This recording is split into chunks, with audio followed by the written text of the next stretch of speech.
Member for Chilliwack Kent. Thank you, Honourable Speaker. I'm grateful to be speaking about DiverseAbility in the workplace today from the unceded traditional territory of the Stalo people. Hiring from a diverse population strengthens businesses and gives them flexibility.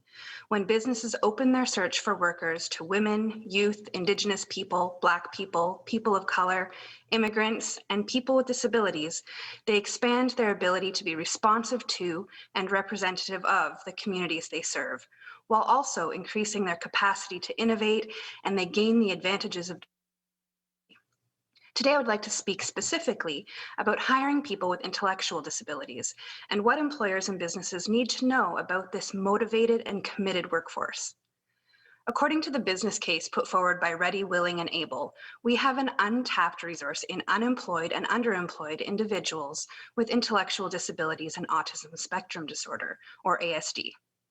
Nationwide, there are approximately 500,000 working age adults with intellectual disabilities or ASD, but only about a quarter are employed. Additionally, youth leaving school who want to work, who also have intellectual disabilities, are chronically unemployed. A troubling fact, as research shows us that employment during high school is one of the most significant indicators of a successful transition into adult employment and independence. This unemployment for youth with diverse abilities persists even with the great work of high schools focusing on work experience. However, there have been great innovative programs to address the gap. The very low employment rate is despite the facts presented by Work BC that hiring people with diverse abilities allows businesses a wide pool to draw on, giving a broad choice of applicants. Inclusive hiring provides diverse skills, new knowledge, and fresh viewpoints. It supports an extensive range of connections in the community and encourages enthusiasm and commitment to businesses as inclusive employers. So why then the barriers to employment for people with intellectual disabilities? It seems to come down to myths. Historically, our society has viewed intellectual disability through a medical lens, focused on deficits and differences. Fortunately, as a result of the community living movement and deinstitutionalization, we've come to develop an understanding of disability as a social construct with no inherent limitations and a diverse range of skills and abilities. Due to a lack of historic representation in most workplaces, there's often an assumption that people with intellectual disabilities would be difficult, if not impossible, to employ in traditional positions or businesses. There is a misconception that safety would be compromised, that there is a large cost to adaptations or accommodations that may be needed, and that only entry-level positions would be appropriate in any case. Basically, that special needs means that people with intellectual disabilities can only hold special jobs. What this translates to is that people with intellectual disabilities and ASD have often been assigned work that involves volunteer positions, positions that are paid below legal rates, or they're hired as a different kind of employee. But that is such a loss to our businesses, companies, and communities. Work BC and Community Living BC, a Crown agency for the Ministry of Social Development and Poverty Reduction, take an employment-first approach with the commitment to the real work for real pay standard. This means that persons with intellectual diverse abilities should have access to the same kinds of jobs as people who present as neurotypical, and that employees with diverse abilities should get paid the same pay for the same work as other workers, a concept and discussion that we are familiar with based on our struggle with gender pay equity.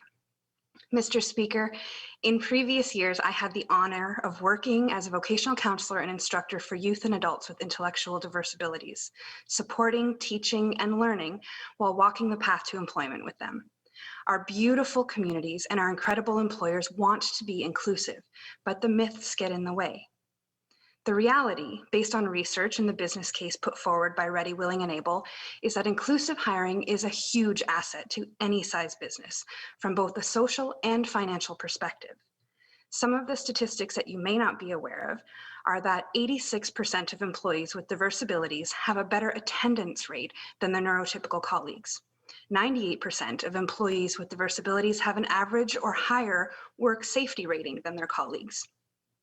And turnover rates for employees with diverse abilities is dramatically lower than all sector averages. These are all factors that have a significant financial impact for businesses, and employers know the value of good employee attendance, good safety records, and low turnover. Additionally, people with intellectual diverse abilities do not seem to require the number of accommodations or adaptations in the workplace that many employers worry about, and when they do, the majority of these are free of cost. With proper supports and good matching of business needs and skills, employees with diverse abilities average extremely high scores in the areas of high productivity, dependability, work engagement, motivation, attendance, and attention to work quality. These supports and matching are available through supported employment programs across the province and are provided at no cost to employers. We know that with the pandemic, people with diverse abilities have been disproportionately impacted, and many have lost their jobs as positions were cut or entire sectors were reduced. We know that even before COVID-19, employees with disabilities often experienced precarious employment as the value of their contribution was colored by historic views or myths. I'm proud to be part of a government that knows that creating a sustainable, resilient, and inclusive post-pandemic recovery means ensuring people with diverse abilities are not left behind, and this includes addressing barriers to employment. Our government has completed 3 application intakes for a $10 million Work Experience Opportunities Grant, funded to help organizations provide work experience opportunities that will increase the skills and experience needed for people with disabilities and others experiencing barriers.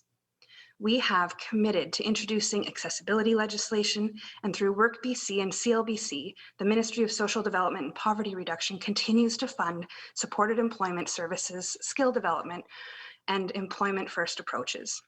Our government has demonstrated a solid commitment to supporting people with diverse abilities who are ready, willing, and able to find employment.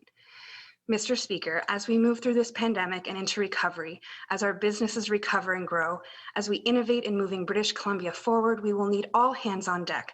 And I am so excited to see where our increasing diversity in the workplace will take us. Thank you, Mr. Speaker.